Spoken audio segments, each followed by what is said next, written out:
Restaurant کے خوابناک ماحول میں لذیذ کھانوں کی اشتہا انگیز خوشبو پھیلی ہوئی تھی۔ پیچھے دھیما دھیما سا ایکسٹرا چمچوں اور گلاسوں کے ٹکرانے کی آواز سی کی خنک وہ مدھم روشنی میں ڈوبی کونے والی میز پر موجود تھی۔ آج فرحاد کا تعاقب انہیں اس ریسٹورانٹ تک لے آیا تھا۔ اب ہم حلیہ بدل کر جائیں گے تاکہ وہ ہمیں پہچان نہ سکے۔ نگین اس کے آئیڈے پر حیران رہ گئی تھی، مگر ڈارک میک اپ، بڑے سیاہ گلاسز اور مختلف ہیئر سٹائل میں اپنا بدلا ہوا روپ اس نے نگین کو دکھایا تو وہ زیادہ متاثر نہ ہوئی۔ تم پہچانی جا رہی ہو ہانی؟ تب بھی اچھی لگ رہی ہوں، مگر کوئی بات نہیں۔ وہ کون سا ہمیں بہت دیکھتا ہے؟ اس نے اپنے بال مسکار ڈائی سے ریڈ ڈائی کر لیے تھے۔ اب وہ اس پر نظر رکھے ہوئے بیٹھی تھی۔ وہ سامنے والی ٹیبل پر بیٹھا موبائل کے بٹن کافی دیر سے دبائے جا رہا تھا۔ اس وقت رش کم تھا۔ تبھی ویٹر اس کا آرڈر لے آیا۔ پیناکو لا کے لبالب بھرے دو گلاس۔ ہانی نے گہرے گلاسز کے پار سے دیکھا۔ اس کا مطلب ہے یہ کسی سے ملنے آیا ہے، یا پھر شاید اس لڑکی کے تاوان کی رقم وصول کرنے۔ نگین نوٹ بک میں سر گھسائے قلم چلائے جا رہی تھی۔ ویٹر نے فرحاد کے سامنے میز پر دونوں گلاس سیٹ کیے۔ وہ ابھی تک موبائل پہ مصروف تھا، بس سر کے خم سے شکریہ ادا کیا۔ سیاہ ڈنر جیکٹ اور سفید شرٹ میں وہ بہت شاندار لگ رہا تھا۔ ہانی، 8 بج گئے ہیں۔ وقتاً نگین نے پریشانی سے سر اٹھایا۔ ہانی نے کلائی پہ بندھی گھڑی دیکھی۔ 8 بج گئے تھے، نہیں بجے۔ ابھی آدھا گھنٹہ ہے۔ اس نے اطمینان سے نگین کو تسلی دی۔ وہ جانتی تھی سچ بتانے کی صورت میں نگین بدحواس ہو کر باہر بھاگے گی۔ وقتاً وہ چونکی۔ ایک سوٹڈ بوٹڈ ادھیڑ عمر شخص فرحاد کی ٹیبل کی طرف بڑھ رہا تھا۔ یہ کون ہو سکتا ہے؟ آہٹ پہ فرحاد نے سر اٹھایا، پھر مسکراتا ہوا اٹھا۔ یقیناً اس مگو ہٹلر کا وارث ہے۔ شکل تو دیکھو کتنی مسکینوں والی ہے بیچارے کی۔ اب فرحاد گرم جوشی سے اس سے مصافحہ کرتے ہوئے کچھ کہہ رہا تھا، شاید بیٹھنے پہ اصرار، مگر اس شخص نے نفی میں سر ہلاتے کوٹ کی جیب سے ایک پیکٹ نکالا۔ ہانی کے سارے حواس بیدار ہو گئے۔ وہ بے اختیار گردن اونچی کر کے دیکھنے لگی۔ اب وہ شخص پھولا ہوا خاکی لفافہ فرحاد کو تھما کر کچھ کہہ رہا تھا۔ فاصلہ زیادہ ہونے کے باعث وہ ان کی آوازیں نہیں سن سکتی تھی۔ پھر وہ شخص چلا گیا اور فرحاد نے لفافے کو اختیار سے اپنے کوٹ کی اندرونی جیب میں ڈالا۔ تب ہی اس کی نگاہ ان دونوں پر پڑی۔ سر جھکائے نوٹ بک پر کچھ لکھتی نگین اور گردن اونچی کر کے اس کو دیکھتی ہانی، جس نے اس کے متوجہ ہونے پہ گڑبڑا کر رخ پھیرا تھا۔ فرحاد کے ماتھے پہ ناگواری کی شکن ابھری۔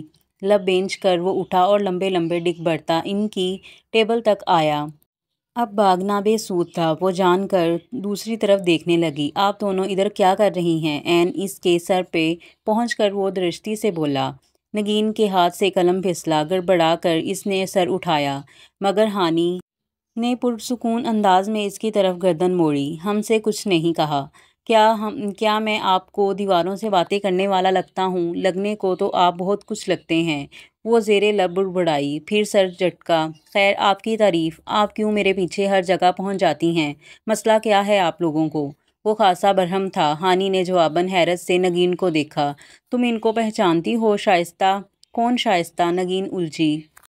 اس نے میز کے نیچے سے اپنا پاؤں نگین کے پاؤں پہ مارا۔ تم شائستہ، تم سے پوچھ رہی ہوں، یہ صاحب کون ہیں اور کیوں ہمیں تنگ کر رہے ہیں؟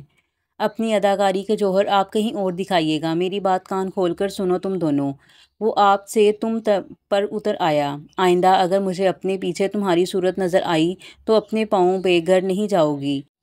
تو کیا ہمیں ٹیکسی کروا کے دے گا؟ نگین نے حیرت سے اسے دیکھا، جو سختی سے 2 ٹوک بات کر کے واپس پلٹ چکا تھا۔ آیا بڑا نواب، کہیں کا نواب، سارے ڈرامے کا بیڑا غرق کر دیا، اور تم بھی تو کچھ سمجھتی نہیں ہو۔ وہ غصے سے اٹھ کھڑی ہوئی۔ نگین منہ لٹکائے اس کے پیچھے تھی۔ کل ٹارگٹ نے یقیناً دھماکے کی یا اس مغویہ لڑکی کے تاوان کی رقم وصول کی ہے۔ مجال ہے جو اسے ذرا سی شرم آئی ہو۔ وہ مسلسل کمرے میں ٹہل ٹہل کر بولتی، اپنا غصہ نکال رہی تھی۔ نگین بیک گراؤنڈ سے ٹیک لگائے ناول میں غرق تھی، اور پتہ نہیں کس معصوم لڑکی کو قید کر رکھا ہے، جانے کیا حال ہوا ہوگا اس کا۔ نگین نے بہت دھیان سے پڑھتے ہوئے صفحہ پلٹا۔ زنجیروں سے باندھ کر رکھا ہے اس ظالم انسان نے اسے۔ بس ایک دفعہ میرے ہاتھ لگ جائے، ساری زندگی کے لیے جیل نہ بھجوا دیا تو میرا نام بھی ہانی نہیں ہے۔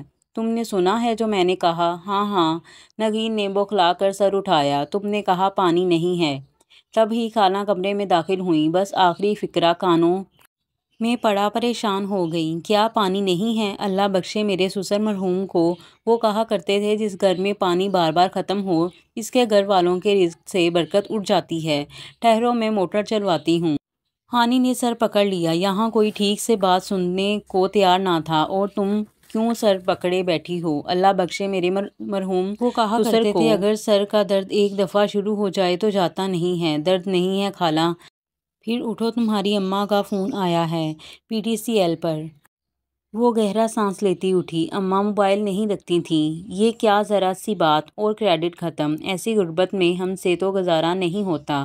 وہ پھر انہوں نے کبھی موبائل نہیں رکھا۔ اپنا PTCL انہیں بہت پیارا تھا، لمبی سی تار، جہاں چاہے کھینچ کر لے جاؤ۔ اللہ بخشے میرے سسر مرحوم کو، وہ کہا کرتے تھے لڑکیاں جلد ہی اپنے گھروں کی ہو جائیں تو اچھا ہے۔ کمرے سے نکلتے ہوئے اس کے کان میں خالہ کا فقرہ پڑا۔ وہ ذرا سی ٹھٹک گئی، پھر بھاگ کر نیچے آئی۔ ہیلو اماں۔ اماں سے سلام دعا کے بعد اس نے 3 منٹ تک گھر کا پورا احوال سنا۔ ماسی کی چوریوں اور کام چوریوں کی داستان، پھوپھو کا کسی محفل میں ٹوک دینا، اور خالہ کے جرمنی سے بھجوائے گئے تحفوں کی تفصیل سن کر اس نے سرسری انداز میں اور بس سب خیریت ہے پوچھا تو اماں چند لمحے کو رکیں۔ تمہاری خالہ نے کوئی رشتہ وشتہ تو نہیں دیکھا تمہارے لیے؟ معلوم نہیں۔ وہ خود بھی لاج گئی، مگر انہوں نے تو خیر۔ وہ کچھ کہتے کہتے رک گئیں۔ اچھا، وہ عفان کے لیے تمہاری پھوپھو اصرار کر رہی ہیں؟ اچھی بات ہے، ورنہ کہیں اس دفعہ بھی فیل نہ ہو جائے۔ اصرار کر کے پڑوانا چاہیے۔ اوہو، بات تو پوری سنو۔ انہوں نے عفان کے لیے تمہارا رشتہ مانگا ہے؟ وہ ایک دم چپ سی ہو گئی۔ جو تم بہتر سمجھو، مجھے آگاہ کر دینا۔ سوچ لو۔ اچھا ہے۔ اس نے آہستگی سے فون کو کریڈل پہ رکھا۔ ایک دم دل ڈوب کر ابھرا تھا۔ لاؤنج میں کونے پہ کتابوں کے ڈھیر سے سنی نے سر نکالا۔ کیا انہوں نے آپ کا رشتہ پکا کر دیا؟ وہ چونکی۔ تمہیں کس نے بتایا؟ اماں کچھ کہہ رہی تھیں۔ اس نے لاپرواہی سے شانے اچکاتے ہوئے کتاب کا صفحہ پلٹا۔ پتہ نہیں۔ وہ سر جھٹک کر سیڑھیوں کی طرف بڑھی۔ ہاں کر دیں آپا۔ وہ ٹھٹک کر پلٹی۔ سنی کتاب پہ نگاہیں جھکائی مسکرا رہا تھا۔ اس کے دیکھنے پہ سر اٹھایا، پھر ناک پہ پھسلتی اینک پیچھے کی۔ ہاں کر ہی دیں آپا، کیونکہ ساتھ والا تو دہشت گرد نکلا۔ اس نے مسکرا کر پھر سے کتاب چہرے کے سامنے کر لی۔ وہ مدہیر سے ساکت رہ گئی۔ کتنی عجیب بات کی تھی سنی نے۔ سر جھٹک کر وہ تیز تیز سیڑھیاں چڑھتی اوپر آئی۔ دل کی حالت عجیب ہو رہی تھی۔ نگین اسی بیک گراؤنڈ سے ٹیک لگائے ناول میں غرق تھی۔ وہ کھڑکی کے سامنے آئی اور پردہ ہٹایا، پھر دوربین اٹھا کر آنکھوں سے لگائی۔ تب ہی فرحاد کی گاڑی اس کے پورچ میں رکی، کیونکہ ساتھ والا تو دہشت گرد نکلا۔ عفان کا رشتہ، ساتھ والا۔ چپ کرو، اس نے اندر سے اٹھتی آوازوں کو گھرکا۔ وہ ڈرائیونگ ڈور کھول کر نکلا، پھر پچھلی سیٹ سے چند شاپنگ بیگز نکالے۔ وردہ وی 9 جنریشنز، یہ خالص زنانہ شاپنگ کیوں کر کے آیا ہے؟ وہ اب شاپنگ بیگز تھامے چابی سے دروازے کا لوک کھول رہا تھا۔ کہیں یہ اس مغویہ لڑکی کے لیے تو نہیں لایا؟ یعنی وہ لڑکی اس کے گھر میں ہے؟ اگلے گمان نے اسے ہلا دیا۔ ہاں، جیسے ناولز میں ہوتا ہے۔ نگین بھی ناول چھوڑ کر دوڑی چلی آئی۔ اس کو اس لڑکی سے پیار ہو گیا ہوگا، تب ہی زبردستی نکاح کرنے کے لیے قید کر رکھا ہوگا۔ اب پیار ہوگا تو ہی اتنی مہنگی شاپنگ کر کے لایا ہے، ورنہ یاد ہے V9 کے پرنٹس تو ہم دور سے دیکھ کر گزر جاتے تھے۔ پیار؟ اسے عجیب سا لگا۔ دل کی حالت گیر ہونے لگی۔ وہ کیا کسی اور سے پیار کر سکتا ہے؟ کیا ایسا ممکن ہے؟ جاسوسی کا چھٹا سٹیپ۔ سنی میز پہ پاؤں رکھے صوفے پہ بیٹھا بول رہا تھا۔ ٹارگٹ کے گھر اور سامان کی تلاشی۔ اس نے مجھے اپنی نوکرانی تو نہیں رکھا، ورنہ میں یہ ضرور کر لیتی۔ اس نے تلخی سے سر جھٹکا۔ آج کل وہ بات بے بات تلخ ہو جاتی تھی۔ رہ رہ کر زنجیروں میں جکڑی ایک خوبصورت لڑکی کا تصور ذہن میں ابھرتا، جس سے منت کر کے وہ ظالم مگر ہینڈسم بندہ کچھ کھلا رہا ہوگا۔ دفعہ دور۔ وہ چڑ کر کھڑی ہوئی۔ اب وہ عاجز آ گئی تھی اس جاسوسی سے۔ اوپر کمرے میں آئی تو نگین آنکھوں سے دوربین لگائے بیٹھی تھی۔ ہانی اسے آتے دیکھ کر وہ خوشی سے اس کی طرف گھومی۔ کیا ہے؟ فرحاد ابھی ابھی گھر سے نکلا ہے، میری بلا سے دنیا سے بھی نکل جائے۔ مگر دل نے پوچھا، کیا واقعی؟ تو بدل سے نگاہیں چرا کر رہ گئی۔ ہانی سنو تو، میں نے خود دیکھا ہے، وہ دروازہ لاک کرنا بھول گیا ہے۔ وہ مغویہ یقیناً اس کے گھر میں قید ہوگی، چلو چل کر اسے آزاد کراتے ہیں۔ کوئی ضرورت نہیں ہے اسے، اس لڑکی سے اب رتی برابر بھی ہمدردی نہ تھی۔ گنی میسنی ادائیں دکھا کر پھنسا رکھا ہوگا بیچارے کو، اچھا ہے وہیں سڑتی رہے۔ مگر وہ بیچارہ کب سے ہو گیا ہانی؟ کوئی اس کے اندر ہنسا تھا، مجھے نہیں پتا۔ وہ جھنجھلا گئی۔ کسی سے لڑ رہی ہو؟ کچھ نہیں، تم بتاؤ کیا کہہ رہی تھی؟ اس کا گھر کھلا ہے، چلو اس لڑکی کو آزاد کروائیں۔ مگر اس سے کیا ہوگا؟ وہ بے دلی سے بیٹھی رہی۔ بھئی وہ لڑکی اس کے خلاف پولیس کے سامنے گواہی دے گی۔ ہانی نے چونک کر اسے دیکھا۔ اگر اس نے گواہی دی تو کیا فرہاد اس سے نفرت کرنے لگے گا؟ اور نہیں تو کیا، جو ہمارے خلاف گواہی دے اس سے ہمیں نفرت تو ہو ہی جاتی ہے۔ سچی؟ وہ خوشی سے اٹھ کر بیٹھی، پھر سنبھل گئی اور چہرے پہ سنجیدگی طاری کر لی۔ چلو۔ وہ دونوں اندھیرے میں آنکھیں پھاڑ پھاڑ کر دیکھتی آہستہ آہستہ چل رہی تھیں۔ لائٹ کا سوئچ ہاتھ ہی نہیں آ رہا تھا۔ اس نے ضرور لڑکی کو تہہ خانے میں چھپا کر رکھا ہوگا، مگر اس کالونی کے تو سارے گھروں کے ڈیزائن ایک سے ہی ہیں۔ ہانی اور یہ کرایہ دار ہے، تہہ خانہ کیسے بنوا سکتا ہے اتنی جلدی؟ ایک تو تم اتنی عقل مندی کی باتیں نہ کیا کرو، چلو پھر کمروں میں دیکھ لیتے ہیں۔ وہ سہ سہ کر آگے بڑھ رہی تھیں۔ لاؤنج میں گپ اندھیرا تھا۔ وہ دیواروں کا سہارا لیے ذرا آگے آئیں تو ایک دروازے سے ہاتھ ٹکرایا۔ ہانی نے دروازہ دھکیلا، چر کی آواز کے ساتھ وہ کھلتا چلا گیا۔ ہانی مجھے ڈر لگ رہا ہے۔ تو مجھے تو نہ ڈراؤ۔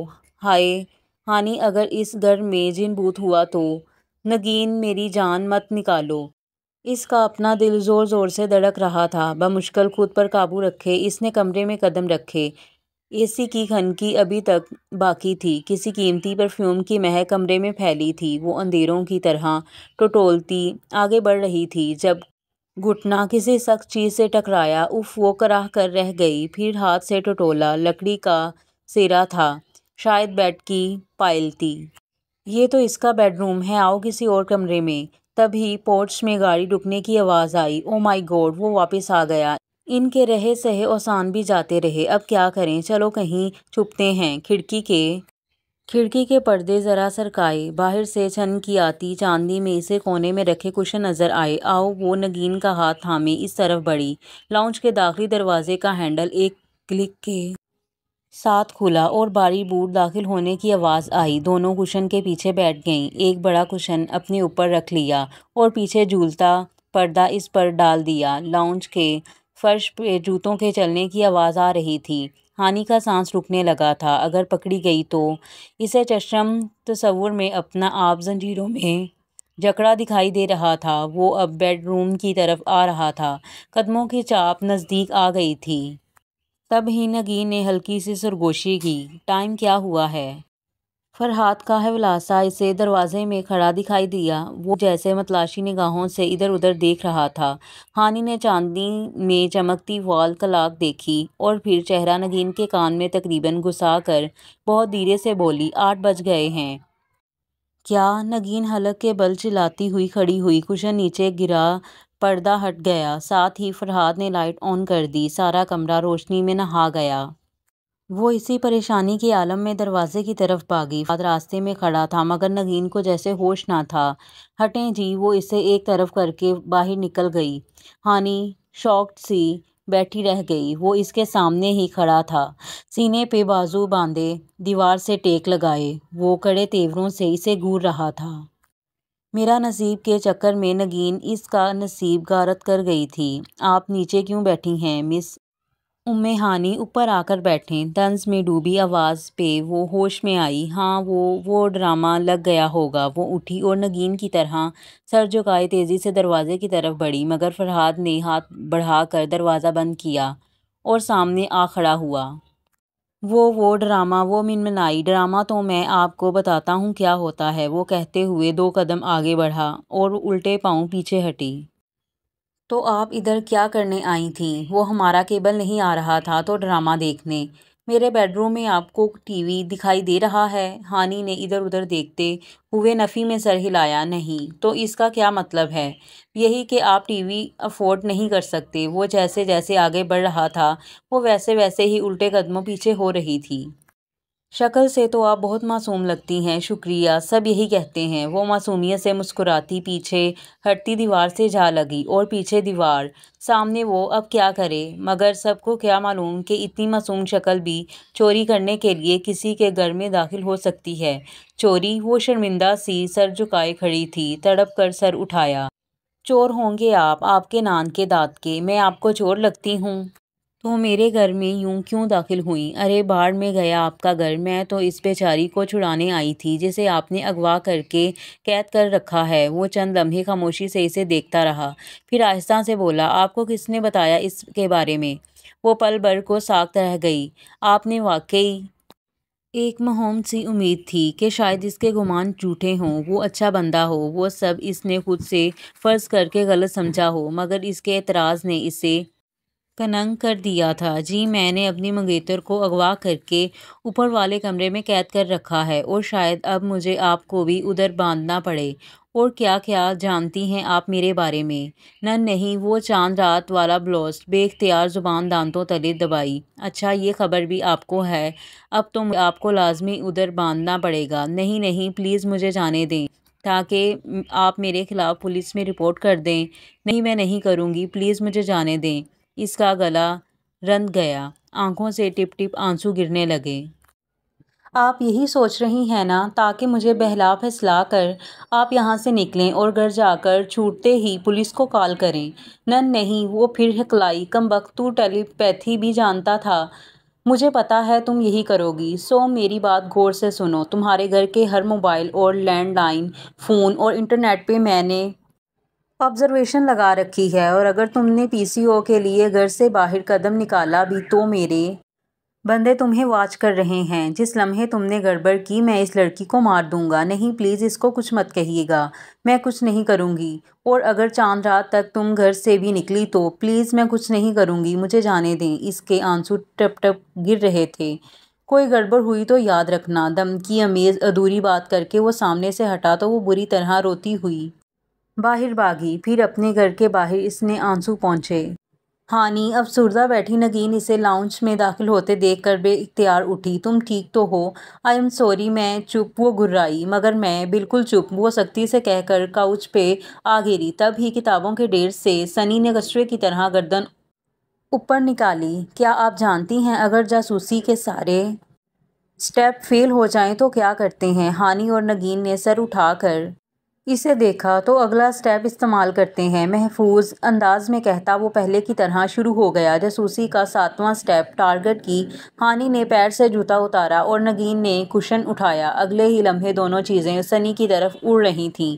وہ گھڑاب سے اپنے ڈیر میں گم ہو گیا۔ سارا اسی کا قصور ہے، اسے اتنا مارو کہ آئندہ یہ گدھا ہمیں فضول مشورے نہ دے۔ ہانی دوسرا جوتا اتار کر اس کی طرف آئی، مگر گدھا کتابوں کے بیچ سے بچتا بچاتا سیڑھیوں کی طرف نکل گیا تھا۔ مذاق مذاق میں شروع ہونے والا کھیل اتنی سنجیدگی اختیار لے گیا، اس نے سوچا بھی نہ تھا۔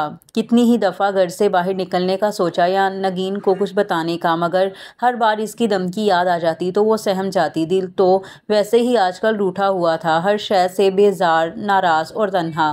سمجھ میں نہیں آتا تھا کہ کرے تو کیا کرے۔ آج سعودیہ میں عید ہوئی تھی، یعنی اب متوقع طور پر ادھر چاند نظر آ جانا تھا، اور اگر آج کی رات چاند رات ہوئی تو وہ دھماکہ کر دے گا۔ پھر کیا ہوگا؟ وہ کتنی ہی دیر بے چین سی لاؤنج میں ٹی وی کے آگے بیٹھی رہی۔ روایت ہلال کمیٹی کا اجلاس شروع ہو چکا تھا، مگر ممبرز کے شجرے میں ہی مکمل نہیں ہو رہے تھے کہ بات آگے بڑھتی۔ میرا ناول کدھر ہے؟ یہیں رکھا تھا، مجھے کیا پتا تم نے ہی اٹھایا ہوگا۔ نگین اور سنی پیچھے لڑ رہے تھے، اس نے پوری لڑائی تو نہیں سنی۔ بس آخر میں سنی کو غصے سے چہرے کے آگے کتاب کرتے اور نگین کو پیپر پٹک کر باہر جاتے دیکھا۔ چاند نظر آنے کی خبر آ ہی گئی، اس کا دل ڈوب گیا۔ کتنے لوگ اس کی بزدلی کی وجہ سے آج موت، آگے وہ سوچ نہ سکی اور کمرے میں چلی آئی۔ کتنی ہی دیر وہ بستر پر چت لیٹی چھت کو دیکھتی رہی۔ دفتن دروازے پر مدھم سی دستک ہوئی۔ وہ کسل مندی سے اٹھی۔ دستک دوبارہ ہوئی، پھر مسلسل ہونے لگی۔ وہ جھنجھلا کر آگے بڑھی اور دروازہ کھولا۔ کون ہے؟ کیا مسئلہ ہے؟ کیوں مجھے؟ وہ غصے میں بڑبڑ کر رہی تھی۔ ایک دم ہل کر رہ گئی۔ سامنے کھڑی لڑکی نے اس کے حواس سلب کر رہے تھے۔ وہ بہت خوبصورت لڑکی تھی۔ دراز قد، لمبے سیدھے بال کمر پہ گرتے ہوئے، نفاست سے کیا میک اپ، بڑی بڑی خوبصورت آنکھیں اور پاؤں تک آتا اسٹائلش شاپنگ فراک۔ وہ مسکراتے ہوئے اسے دیکھ رہی تھی۔ ہانی کو لگا اس نے اسے پہلے دیکھ رکھا ہے، مگر نہیں، اوہ نہیں، ہرگز نہیں۔ نگ نگ نگین۔ وہ معطر سی 2 قدم پیچھے ہٹی۔ ہاں میں، نگین اپنا دل فریب سراپا لیے مسکراتی ہوئی دروازے میں کھڑی تھی۔ وہ منہ کھولے کنگ سی لگ رہی تھی۔ یہ سب کیا تھا؟ تم نے کہا تھا ہانی کہ نگین تمہارے گمان کے مطابق ہوگی، مگر کیا ہے کہ گمان دنیا کی سب سے انہونی بات کو کہتے ہیں، وہ پر اعتماد مسکراتے لہجے میں کہہ رہی تھی۔ ہوتا یہ ہے ہانی کہ بعض دفعہ اپنی عقل مندی کے الزام میں ہم لوگوں کو کیٹیگریز میں تقسیم کر دیتے ہیں، اچھے، برے، کم عقل، چالاک، جبکہ ہر انسان دوسرے سے اتنا ہی مختلف ہوتا ہے جیسے اس کی انگلیوں کے نشان، مگر ہم کثرت گمان سے باز نہیں آتے، اور یہ گمان بہت دھوکہ دیتے ہیں۔ اور جانتی ہو، بعض گمان گناہ ہوتے ہیں، یہ ہمیں تجسس میں ایسا ڈراتے ہیں کہ باہر نکالنا ناممکن سا ہو جاتا ہے۔ وہ پھٹی پھٹی نگاہوں سے اسے دیکھ رہی تھی۔ یہ اتنی پڑھی لکھی باتیں نگین کر رہی تھی۔ تو ہوا یوں کہ 6 سال ہمارا رابطہ نہ رہنے کے باعث تم نے اپنے ذہن سے وہ 6 سال پرانی اینک والی کم عقل نگین نہ نکلنے دی، حالانکہ اینک تو لیزر ٹریٹمنٹ نے ہی اتروا دی تھی، اور کم عقلی، عمر اور شعور کی بڑھتی ہوئی منازل نے وقت کے ساتھ ساتھ ہر پرندہ اڑنا سیکھ لیتا ہے، مگر تم نے میری کسی بات سے گمان کیا کہ میں دیسی ہی ہوں۔ سو میں نے سوچا کہ چلو اپنی پیاری ہانی کو ایک سبق دیتے ہیں، تاکہ وہ زندگی میں پھر کبھی لوگوں کے بارے میں یوں رائے قائم نہ کرے۔ اس سے آہستہ سے اپنا ادھ کھلا منہ بند کیا۔ اندر ہی اندر غصے کا ابال اٹھنے لگا تھا، مگر نگین اسی طرح کہے جا رہی تھی، سو میں نے ایک پلان سوچا۔ لائبریری سے ناول پکڑتے اور ڈراموں کا ٹائم ٹیبل یاد کیا، پھر 0 نمبر کی اینک لی اور سنی اور اماں کو خاموش رہنے کی تنبیہ کی، مگر جنہوں نے سب سے زیادہ میری مدد کی وہ فرحاد تھے۔ آئیے فرحاد، آپ کو اپنی کزن سے ملواؤں۔ دروازہ کھلا اور وہ اندر داخل ہوا۔ براؤن کرتے میں ملبوس وہ مسکراہٹ دبائے نگین کے ساتھ آ کھڑا ہوا۔ وہ سینے پہ ہاتھ باندھے لب بھینچے خاموشی سے دونوں کو دیکھتی گئی۔ یہ ہیں فرحاد، حسن چاچا کے بیٹے، حال ہی میں MA BA کر کے انگلینڈ سے آئے ہیں۔ چچا اور باقی لوگوں نے بھی عید کے بعد آنا ہے، سو بڑی فیملی کے باعث انہوں نے پورا گھر رینٹ پر لیا۔ یہ میرے پلان کا حصہ بھی نہیں تھے، مگر جب تم نے ان کی باتیں سنی، جن میں یہ حسن چچا سے ایک انکشاف کر کے فیملی میں دھماکہ کرنے کی بات کر رہے تھے، اور دھماکے کے پیچھے بم کا لفظ تم نے خود ایڈ کر لیا، تو ہم نے سوچا چلو ایسا ہے تو ایسا صحیح۔ جب شک کی اینک فٹ کر کے دیکھا تو ان کا ہر عمل مشکوک نظر آیا، چاہے آفس کے کوئی کاغذات لینے ریسٹورنٹ گئے، یا دوست کی والدہ کی عیادت کے لیے ہسپتال، یا پھر منگنی کی زنجیروں میں محاورتاً اپنی منگیتر کو جکڑنے کا ذکر کیا تو تم ان پر شک کرتی رہیں۔ چاند رات میں انہوں نے اسی لڑکی کے حوالے سے ایک دھماکہ کرنا تھا، مگر خیر، آئی ہوپ کہ اس معصوم شرارت پہ تم ہمیں معاف کر دو گی، کیونکہ ہم تمہارے اچھے دوست بھی تو ہیں نا۔ نگین کی شرارت سے چمکتی نگاہوں سے فرحاد کو دیکھا۔ وہ غصے کی اداکاری، خالہ کو لگائی شکایتیں، سب ڈرامہ تھا، اور خالہ کو تو اللہ کرے ان کے سسر مرحوم قبر سے پوچھنے آئیں، اچھا گفٹ دیا ہے آپ نے مجھے عید کا؟ وہ سپاٹ لہجے میں کہتی بیڈ پہ اپنا موبائل تلاش کرنے لگی۔ ابھی بیپ بجی تھی، شاید ان کے موبائل پہ کوئی میسج آیا تھا۔ فرحاد نے نگین کو دیکھا تو اس نے سب ٹھیک ہو جائے کا اشارہ کیا، پھر ہانی کی جانب پلٹی۔ تو تم نے ہماری شرارت معاف کر دی؟ ہانی نے موبائل بیڈ سے اٹھایا اور چمکتی اسکرین کو دیکھتے ہوئے شانے اچکائے۔ معافی کا اختیار ہم بیچاروں کو کہاں حاصل؟ تلخ لہجے میں کہتے ہوئے اس نے میسج کھولا۔ خالہ کے نمبر سے SMS آیا تھا، ہانی آپا، اگر آپ ان دونوں سے بدلہ لینا چاہتی ہیں تو جو میں کہوں وہی کریں۔ سنی، اس نے جلدی بک کو لکھ کر جواب دیا اور سپاٹ چہرہ اوپر اٹھایا۔ آخر سنی بھی تو شریک ہی رہا تھا نا، بات یہ ہے ہانی کہ فرحاد نے اپنے مدھم انداز میں کہنا شروع کیا، مگر وہ تیزی سے بات کاٹ کر بولی، آپ میرے نہیں، نگین کے کزن ہیں، پلیز مجھ سے مخاطب ہونے کی ضرورت نہیں ہے۔ ہانی دیکھو ناراض تو نہ ہو۔ نگین پریشان ہو گئی۔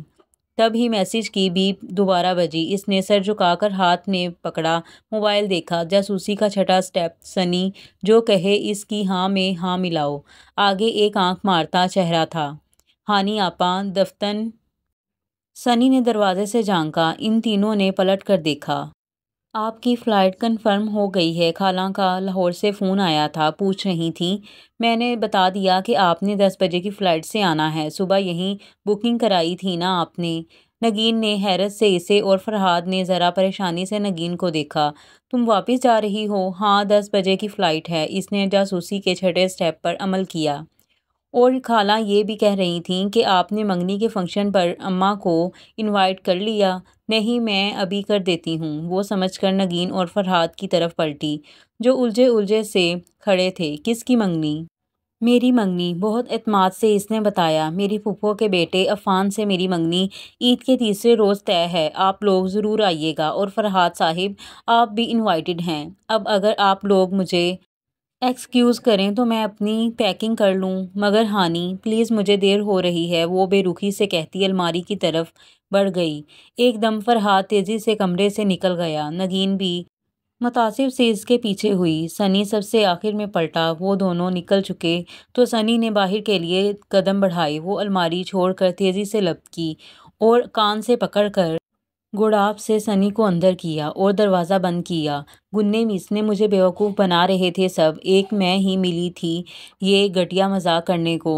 نازیبا زبان کے استعمال پر سنی اپنی امداد واپس بھی لے سکتا ہے۔ اس سے غصے سے اسے گھورا، پھر پکڑ کر بیڈ پر بٹھایا۔ یہ میری فلائٹ کس نے بک کرائی ہے؟ میں نے صبح کرا دی تھی تاکہ آپ کی فیس سیونگ ہو سکے۔ اور یہ منگنی کا چکر؟ فرحاد بھائی کو جیلس کرنے کے لیے؟ کیا مطلب؟ وہ بری طرح چونکی۔ سیدھی سی بات ہے جو آپ کی سمجھ میں نہیں آئی۔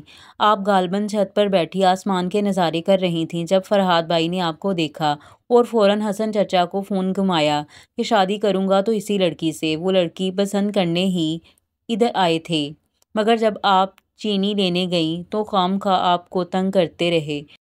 نگین آپا نے جب ان کو بتایا کہ آپ ان کے ہمارے رشتے کو نہیں جانتی تو انہوں نے چچا کو کہا کہ وہ تھوڑا ٹائم آپ کو تنگ کریں گے، پھر چاند رات پہ بتا دیں گے۔ یہی دھماکہ ابھی وہ کرنے لگے تھے، مگر نگین آپا نے سنی سے ایک ناول کے لیے لڑائی کر کے اس بیچارے کو غداری پر مجبور کر دیا۔ اور وہ زنجیروں والی لڑکی، ارے وہ تو اپنے دوست سے شیئر کر رہے تھے کہ عنقریب آپ کو رشتے کی بیڑیاں پہنا دیں گے، کیونکہ اماں خالہ سے سرسری بات تو کر چکی ہیں۔ اصل بات تو چچا کے پاکستان آنے پر ہوگی، اور تب تک اگر آپ کا ایک عدد منگتر نکل آئے تو سوچیں فرحاد بھائی کتنا جلیں گے۔ کہیں تم اب بھی مجھے، اس نے مشکوک نگاہوں سے سنی کو گھورا تو اس نے شانے اچکا دیے۔ سنی ایسا نہیں ہے۔ اچھا، ایک مسکراہٹ اس کے لبوں کو چھو گئی تو وہ اسے پسند کرتا تھا، ورنہ ظاہر تو یہ کر رہا تھا کہ جیسے نگین سے بہت انڈرسٹینڈنگ ہو۔ تیار تو ہو کر دونوں ایسے آئے تھے جیسے ولیمے کے دولہا دلہن ہوں۔ گنے میسنے۔ اور یہاں پر ہمارے ناول کا اختتام ہوتا ہے۔ اور آپ کو ناول کیسا لگا آپ کمنٹس میں ضرور بتائیے گا، اور اگر کوئی اور ناول سننا ہے تو آپ ریکویسٹ کر سکتے ہیں، کمنٹ میں بتا سکتے ہیں، اور انشاءاللہ ہم وہ ضرور پڑھیں گے۔ اور چینل کو لائک کر دیجیے گا، سبسکرائب کر دیجیے گا، بیل آئیکن کو کلک کر دیجیے گا تاکہ نئے ناولز آپ کے پاس آتے رہیں۔ اور تب تک کے لیے دیجیے گا اجازت۔ اللہ حافظ۔